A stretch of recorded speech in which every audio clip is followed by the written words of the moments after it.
Olá, irmãos, tudo bom? Nós estamos novamente aqui com a série Deus estava em Cristo, reconciliando o mundo consigo. Prazer, meu nome é Elielso Ribeiro e nós vamos continuar com esse tema muito importante.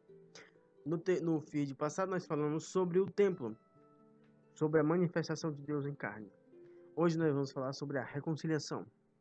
E o texto referente dessa série é 2 Coríntios capítulo número 5, versículo de número 18 em diante, que diz que Deus estava em Cristo reconciliando o mundo consigo, não lhe imputando os seus pecados, e pôs em nós a palavra da reconciliação. Caminhando dentro desse tema, nós enxergamos o que aconteceu no Novo Testamento, o que foi interpretado, o que foi dito. Mas como vemos isso no Velho Testamento? Porque a gente tem que entender que o que o Paulo falava baseado nas Escrituras. Jesus nos ensinou a crer nele, baseando-se nossa fé no que diz as Escrituras a respeito dele. Quem crê em mim, como diz as Escrituras, rios de água viva fluirão do seu interior. Então, para entendermos ele, precisamos recuar no tempo. Ou então, andar por cima do pensamento do próprio Paulo, sobre o que ele levava de interpretação. Então, quero trazer um texto que é muito relevante para isso, que é o Salmo 89. O Salmo 89, versículo de números 25, e 26 e 27. O 25 ao 27, né? O capítulo inteiro é muito importante que você leia completo, para você ter uma visão panorâmica do texto. Mais relevante ao que eu vou falar, só são esses 3 versículos. Vamos lá. E porei a sua mão no mar e a sua direita nos rios. Ele me invocará, dizendo: Tu és meu Pai, meu Deus, e a rocha da minha salvação. Também por isso lhe darei o lugar de primogênito. Falei mais elevado que os reis da terra.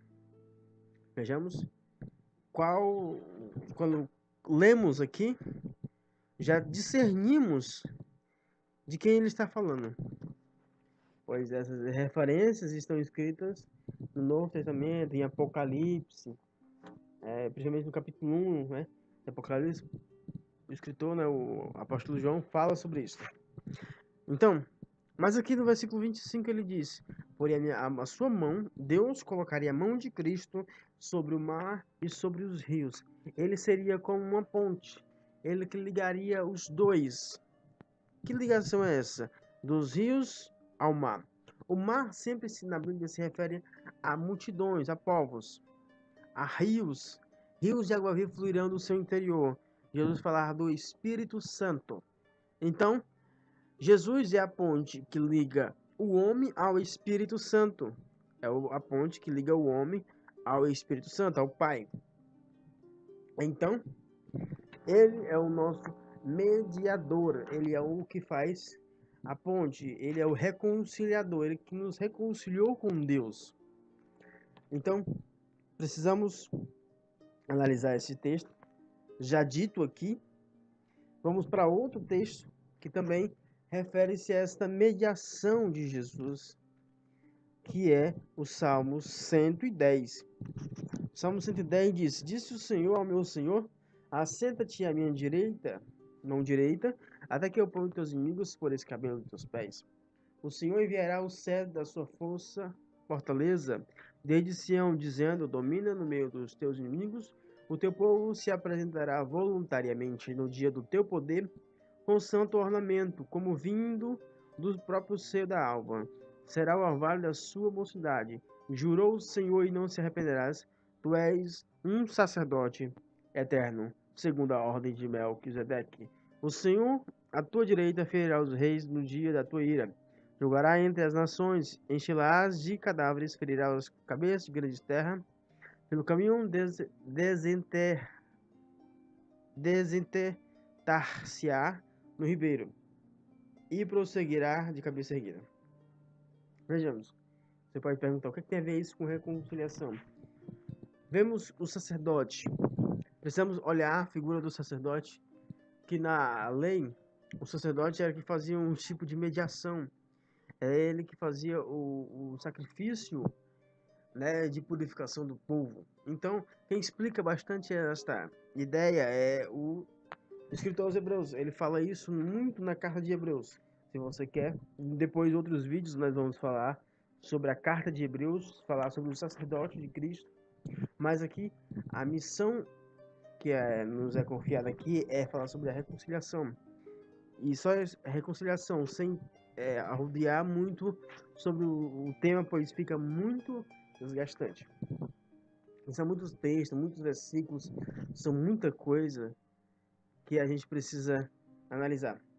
Jesus, então, este é o nosso mediador. Ele é quem faz esta ponte, ele é quem faz esta ligação. Outra referência, que quem se utiliza dela também, é o apóstolo Paulo, é Isaías 57, versículo de número 18. Ele diz: Eu vejo os seus caminhos e os sararei. Também os guiarei e lhe tornarei a dar consolações e aos seus planteadores. Eu crio o fruto dos lábios, paz para os que estão longe e para os que estão perto, diz o Senhor, eu os sararei. Vejamos essas linguagens do velho e você pode ficar se perguntando o que é que tudo isso tem a ver com reconciliação. O que é que isso tem a ver com reconciliação? Tem muitos outros textos que a gente poderia apresentar sobre isto no Velho Testamento, mas pegamos só esses que trazem o sentido amplo, né, do que foi dito no Novo Testamento. Tem muitos outros, mas ficaremos apenas com esse. Quando a gente pula lá para o que o apóstolo Paulo fala em Efésios 2 e 13, é muito importante. Vejamos, o versículo 2, do 11 ao 22, é um texto longo, mas vamos lá. Portanto, lembrai-vos de que vós, noutro tempo, erais gentio na carne, chamado incircuncisão pelos que, na carne, se chamam circuncisão, feito pela mão dos homens. Que, naquele tempo, estavais sem Cristo, separado da comunidade de Israel, estranho ao concerto da promessa, não tendo esperança e sem Deus no mundo. Mas, agora, em Cristo Jesus, vós que estavais longe, já pelo sangue de Cristo chegastes perto. Olha aí o que nós lemos em Isaías. Porque ele é a nossa paz, o qual de ambos os povos fez um, e derribando a parede de separação que estava no meio, na sua carne, desfez a inimizade, isto é, a lei dos mandamentos, que consistia em ordenança, para criar em si mesmo dos dois um novo homem, fazendo a paz. E pela cruz reconciliou ambos com Deus em um corpo, matando com ele as inimizades. E, vindo ele, evangelizou a paz a vós que estáveis longe e aos que estavam perto. Porque por ele ambos temos acesso ao Pai em um mesmo Espírito. Assim que já não sois estrangeiro nem forasteiro, mas concidadão dos santos e da família de Deus, e edificados sobre o fundamento dos apóstolos e dos profetas, de que Jesus Cristo é a principal pedra de esquina, no qual todo edifício bem ajuntado cresce para o templo santo no Senhor, no qual também vós juntamente sois edificados para a morada de Deus no Espírito. No primeiro vídeo nós falamos sobre o templo e falamos sobre como aconteceu as profecias de Moisés, Davi, Natã, em diante, né, a de Isaías e tudo mais. E quando nós entramos na parte da reconciliação, entramos também juntamente com a ideia do templo. A ideia de que nós somos partes uns dos outros. Devemos também viver em comunidade. Em comunidade, devemos viver em união, devemos viver em unidade. Foi para isso que Cristo morreu e ressuscitou. Para dos dois povos, dos dois homens, judeu e gentil, fazer um novo homem. Este homem é o homem feito à imagem de Cristo. Que agora nós não somos plenamente a imagem de Cristo, mas nós estamos caminhando nesta direção. Muitos textos do apóstolo Paulo fala isso, e um dos textos que é mais claro sobre isto é do apóstolo João, na carta de João, 1 João, lá perto do Apocalipse, capítulo 3, versículo 2, que diz que nós agora somos filhos de Deus. Por que nós somos filhos de Deus, né? Porque o próprio João, na carta de João, ele diz que todo aquele que creu nele, deu-lhe o poder de ser chamado filho de Deus. Então, porque nós cremos, nós somos chamados filhos de Deus. Ele diz lá, agora nós somos filhos de Deus, mas ainda não é manifesto o que haveremos de ser. Porque quando ele se manifestar, nós seremos semelhantes a ele, porque o veremos. Vejamos que o processo inicial é ser filho de Deus. Já é esta pacificação, já foi esta união. Nós estamos no caminho de nos tornarmos Cristo. Foi no caminho, nós estamos no caminho de nos tornarmos Cristo. Você pode se escandalizar com isto, mas este é o propósito. Esse foi o fundamento, porque Jesus é a medida. E se nós queremos ser a nossa referência, como foi dito no vídeo passado, que Jesus é um modelo, devemos olhar para ele e sabemos que ele é a nossa referência, que nós devemos chegar até ele, mas como o apóstolo Paulo disse, que nós estamos caminhando até a vinda de Cristo nesse processo. Na plenitude de todas as coisas, Cristo, quando se manifestar, é que nós também seremos semelhantes a ele. Mas nessa caminhada, a nossa consciência já deve estar nesse processo de metanoia, nesta revolução de consciência. E isto é o que se chama de reconciliar. Primeiramente, no processo que estamos falando, é reconciliar o homem com Deus. E quem foi que reconciliou o homem com Deus? Foi Jesus. Jesus reconcilia o homem com Deus. E a partir dessa reconciliação, não é de um nem de outro. Pelo que vemos, é da humanidade com Deus. Porque Jesus não morreu apenas para os judeus, ou para os gregos, ou para os brasileiros, ou para isso e para aquilo. Não, ele morreu pela humanidade. Ele morreu por toda a humanidade. Ele morreu para que tenhamos vida. Aí você pode dizer, mas então você é um universalista? Não, não. Eu não sou um universalista. Eu não creio que todos serão salvos. Eu creio que a salvação é para todos. Jesus morreu para todos. E o que o Paulo muitas vezes fala é constrangedor para muitos crentes cristãos, que também será o tema de outros livros, que na visão de Paulo, não importa a obra, pois o importante é a fé naquele que justifica o ímpio.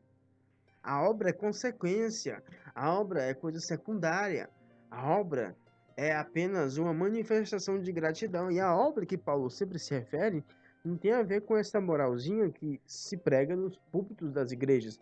Tem a ver com caridade, tem a ver com devoção, tem a ver com bom senso, tem a ver com doação. E não com esta moral de comportamentos, de roupas, de comida, de bebida, essas coisas. Não, não tem nada a ver com isso. Tem a ver com uma ética que é estabelecida a partir de Jesus e que se estende por todo o corpo. E que até mesmo o corpo, tendo várias divisões, o próprio apóstolo Paulo fala sobre isso em Romanos 14, que cada um tem uma fé.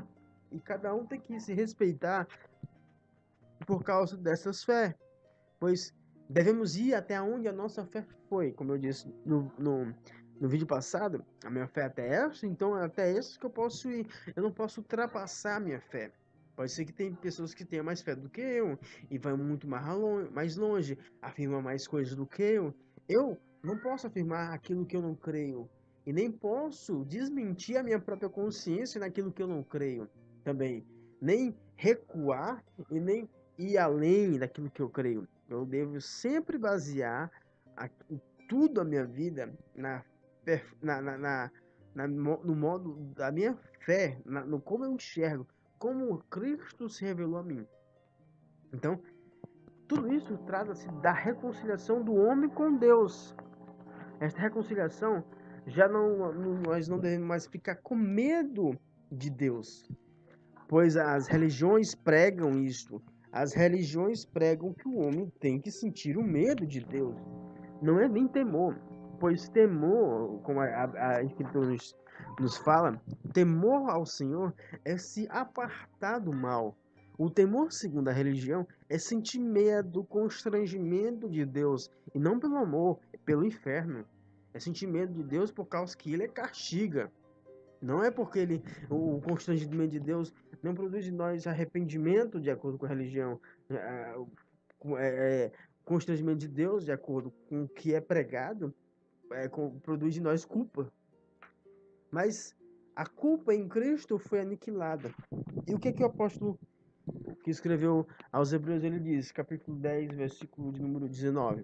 Ele diz assim, ó, tendo, pois, irmãos, ousadia para entrar no santuário, pelo sangue de Jesus, pelo novo e vivo caminho que ele nos consagrou pelo véu, isto é, pela sua carne, e tendo um grande sacerdote sobre a casa de Deus, cheguemos-nos com verdadeiro coração em inteira certeza de fé, tendo o coração purificado da má consciência e o corpo lavado com água limpa. Retenhamos firme a confissão da nossa esperança, porque fiel é o que prometeu.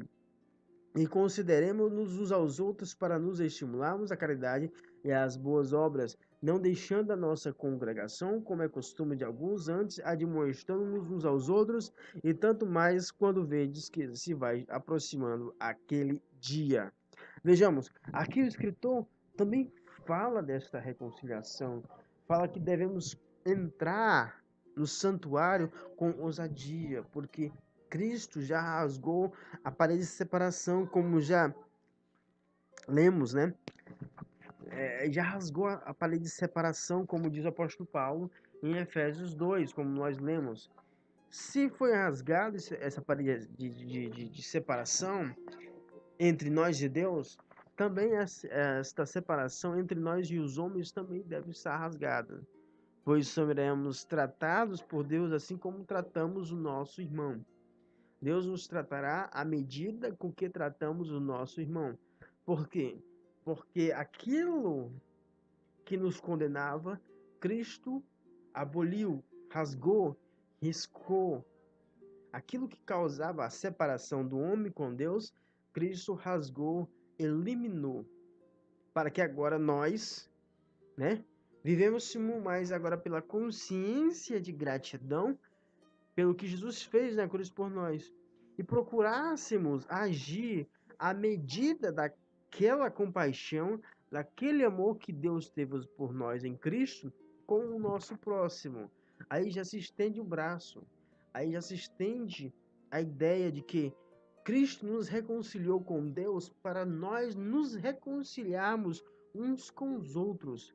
Pois Jesus mesmo diz que aquele que não perdoa as ofensas, Deus também não perdoa, pois Deus, agora, com a manifestação de Cristo, não baseia o julgamento para nós com base na lei judaica, com base na Torá, com base no Pentateuco, mas com base no sacrifício de Cristo, de acordo com a fé que temos nele.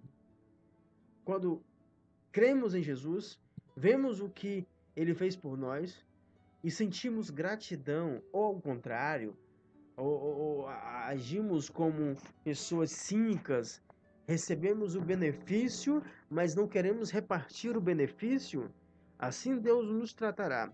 Aquele que foi perdoado e não perdoou, será no último dia condenado. Por quê? Porque não compartilhou aquilo que recebeu, assim como Jesus falou na parábola. Eu te perdoei porque tu me suplicaste, não deveria tu de igual modo fazer com o teu conservo? Então será julgado e condenado. Na medida com que julgamos, na medida com que sentimos misericórdia, na medida com que amamos, na medida com que se relacionamos com o próximo, é a medida com que nós estamos bem com Deus. Quando é que nós sabemos que estamos desviados de Deus? Quando estamos desviados uns dos outros. Quando é que nós estamos bem com Deus? quando estamos em paz uns com os outros. E o sangue de Jesus Cristo nos purifica de todo o pecado. É o que o apóstolo João nos explica, nos fala. É isto que significa ser reconciliado com Cristo. Vejamos aqui, ó. Veja 1 João, capítulo 1, versículos 5 em diante. Diz o seguinte: E esta é a mensagem que dele ouvimos e vos anunciamos, que Deus é luz e não há nele trevas nenhuma. Se dissermos que temos comunhão com ele e andamos em trevas, mentimos e não praticamos a verdade. Mas se andarmos na luz, como ele na luz está, temos comunhão uns com os outros, né? Com os outros. E o sangue de Jesus Cristo, seu Filho, nos purifica de todo pecado. Se dissermos que não temos pecado, enganamos-nos a nós mesmos e não há verdade em nós. Se confessarmos os nossos pecados, ele é fiel e justo para nos perdoar os pecados e nos purificar de toda injustiça. Se dissermos que não pecamos, fazemos-lo mentiroso e a sua palavra não está em nós. Vejamos, aqui contraria muito dos ensinos da religião. Por quê? Porque aqui fala de verdade. A religião fala de maquiagem. Fala de maquiagem, do estereótipo. Aqui fala que você tem que olhar para você mesmo e se saber pecador. Pois todo mundo sabe o que tem dentro do coração. Todo mundo sabe o que pensa, o que faz, o que sente. Né? Se você negar isso para você mesmo, você está mentindo, de acordo com o apóstolo aqui, para Deus. Pois você não se assume pecador. Você não olha para as suas misérias, como diz Tiago. Olhai para a vossa miséria e lamentai. Convertei o vosso riso em tristeza, a vossa alegria em choro. Então, e outra parte aqui muito interessante, ó. Se dissermos que temos comunhão com ele e andamos em trevas, o que é andar em trevas? Ah, é andar no mundo, fazendo as coisas do mundo, bebendo, fumando, se prostituindo, isso e aquilo. Não. O que o apóstolo Paulo fala aqui não tem nada a ver com isso. O apóstolo Paulo fala o seguinte, ó. Se dissermos que temos comunhão com ele, Jesus, e andamos em trevas, mentimos e não praticamos a verdade. Mas, se andamos na luz, como ele na luz está, temos comunhão uns com os outros. A ideia aqui de andar em luz e trevas refere-se a como você se comunica com as pessoas. Porque ele pregou paz, paz, paz. E você só está pregando guerra, guerra, divisão, segregação. Tudo isto não é de Cristo. Nós estamos num caminho, num processo de tornarmos-nos um. E isto é o processo que Cristo fez na cruz. De quebrar a barreira,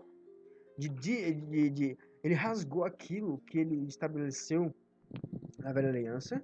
Ele rasgou aquilo para que nós hoje pudéssemos olhar para ele como ele o modelo e nos espelhássemos nele e a partir dele transformasse o nosso caráter e a nossa maneira de enxergar. Reconciliação com Deus nos traz uma profunda gratidão e uma profunda misericórdia, pois nós sendo pecador, Deus teve misericórdia de nós. Nós somos miseráveis pecador, ele nos amou e nos perdoou. Vejamos o que ele diz. Em Romanos, capítulo 4, e versículo 25 em diante, passando do 5. Vejamos. O qual por nossos pecados foi entregue e ressuscitou para a nossa justificação. Foi entregue pelo nosso pecado e ressuscitou para que nós fôssemos justos.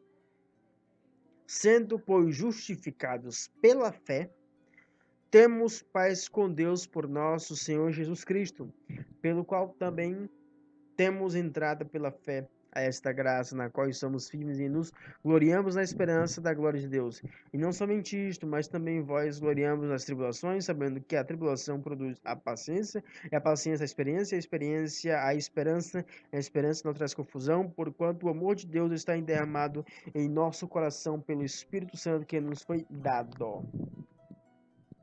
Porque Cristo, estando nós ainda fracos, morreu a seu tempo pelos ímpios, porque apenas por alguém morrerá um justo, pois poderá ser que pelo bom alguém ouse morrer. Mas Deus prova o seu amor para conosco em que Cristo morreu por nós, sendo nós ainda pecadores. Logo, muito mais agora, sendo justificados pelo seu sangue, seremos por isso salvos da ira. Porque se nós, sendo inimigos, fomos reconciliados com Deus pela morte de seu Filho, muito mais, estando já reconciliados, seremos salvos pela sua vida. E não somente isto, mas também nós gloriamos em Deus por nosso Senhor Jesus Cristo, pelo qual nós agora alcançamos a reconciliação. Veja, tão grande bem-aventurança que temos. Alcançamos a justificação gratuitamente. Capítulo 3 fala sobre isso. Gratuitamente. Não fizemos nada, não precisamos fazer nada para alcançar esta justificação. Estou falando, vamos fazer a campanha para nos justificar. Vamos para o monte, vamos para o culto, não sei isso, aquilo. Não precisa disso. Vamos usar isso, vamos usar aquilo outro, não sei o quê. Não precisa mais nada, porque Cristo é a nossa paz. A função que eu tenho que fazer é simplesmente acreditar. O que é acreditar? É ficar sentado. É parar de fazer a coisa. Vamos ver lá no capítulo 4 de Hebreus, ele fala sobre o sábado. Resta que alguns entrem no descanso. Então, o descanso, quando você lê o capítulo 4 de Hebreus, está falando de Cristo. Precisamos entrar nesse descanso. Quando entramos nesse descanso, isto é, quando confiamos em Deus e deixamos as culpas, deixamos aquilo que nos perturba de lado e colocamos nosso foco somente naquilo que Ele fez, pronto, estamos reconciliados com Deus. Porque não depende de quem quer nem de quem corre, mas de usar de Deus de misericórdia. E Deus usa de misericórdia com quem é misericordioso. Quando você descansa e não exercita obras tipo, vamos fazer isso, vamos fazer aquilo para sermos salvos. Não é isso. Não funciona assim. A salvação é um dom gratuito de Deus. A gente não pode querer comprar o dom de Deus. Pois todo aquele que quer comprar o dom de Deus, sabe o que acontece? É excluído. Como o apóstolo Paulo fala em Gálatas, todo aquele que quer se justificar pela lei, da graça já caiu. Isto é, eu quero ser bom de acordo com o que a lei fala para mim ser salvo. Então você já caiu da graça. Você já perdeu o seu direito aqui de ser chamado filho de Deus pela manifestação de Jesus. Por quê? Porque você quer ser Jesus. Você quer ser o filho de Deus. Você quer fazer o que é certo, né? Por si mesmo, como se você pudesse. Pois se você pudesse, Deus não mandaria Jesus. Se você pudesse ser salvo pelas suas obras, Deus não mandaria Cristo. Se você pudesse salvar-se a si mesmo, Deus não mandaria Jesus Cristo. Porque bastaria você cumprir as boas obras, bastaria você ser comportadinho, bem direitinho, e você seria salvo. Mas não é assim. Deus mandou Jesus porque todos nós, e Ele conhece todos nós, Ele olha para dentro do nosso coração, Ele conhece o nosso coração, Ele sabe que a gente é mau, que a gente é perverso, e sabe que nenhum de nós tem a capacidade de sermos justificados por nós mesmos. E até a nossa justiça, de acordo com Isaías, é como um trapo de imundícia. Logo, quem de nós se salvaria? Quem de nós? É por isso que o apóstolo Pedro fala uma coisa também muito radical. Pedro é um pouco mais recatado, um pouco mais assim, mas algumas coisas que ele fala também tem o mesmo peso de gravidade. Ele fala que ó, vamos lá, segundo 1 Pedro capítulo 4, versículo de número 17, 18, 19. Veja o tamanho da gravidade do que ele fala. Porque já é tempo que comece o julgamento pela casa de Deus. E se primeiro começa por nós, qual será o fim daqueles que são desobedientes ao Evangelho de Deus? Uma pergunta. E se o justo apenas se salva, Onde aparecerá o ímpio e o pecador? Outra pergunta. Portanto, olha aí, a gente precisa aprender, receber o dom de aprender a ler. É o único dom que muitas pessoas precisam aprender.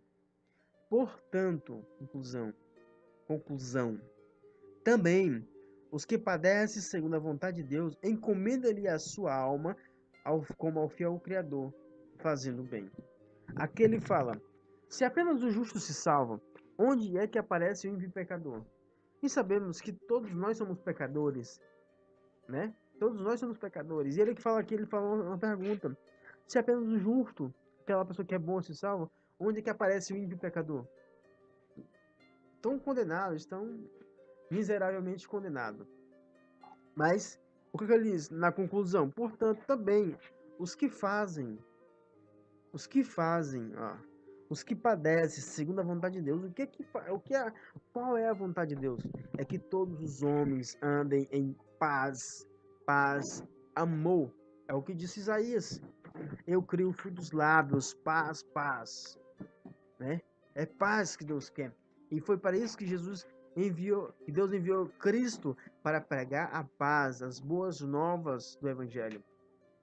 Paz, para unir os povos, para unir os homens, para unir as mulheres, para unir-nos a Deus. É paz. Então, esta é a vontade de Deus. E se uma pessoa, sendo ímpio e pecador, também, pelas ações, mesmo não tendo uma boa obra em todos os aspectos, porque, como Salomão disse e Paulo repetiu, não há nenhum justo sequer que só faça só o bem e nunca peque, pois todo justo peca. É evidente que também os ímpios, fazendo o que é justo, serão assim também chamados à reconciliação, pois o que Deus quer, não pense que isso é uma obra, que se você faz algo por gratidão, crendo naquele que justifica o ímpio, a sua fé é imputada como justiça. A fé não é simplesmente uma palavra positiva, não é algo que move a mão de Deus, não. A fé é algo que move a nós mesmos. A fé nos move. A fé produz em nós ações. A fé nos faz caminhar. A fé nos faz caminhar para uma terra onde mana leite e mel. Então, precisamos caminhar nesta fé, precisamos andar nesta fé, precisamos nos revestir de Deus, precisamos encontrarmos este mediador e confiarmos, depositarmos a nossa vida a Ele, pois nele tudo está consumado.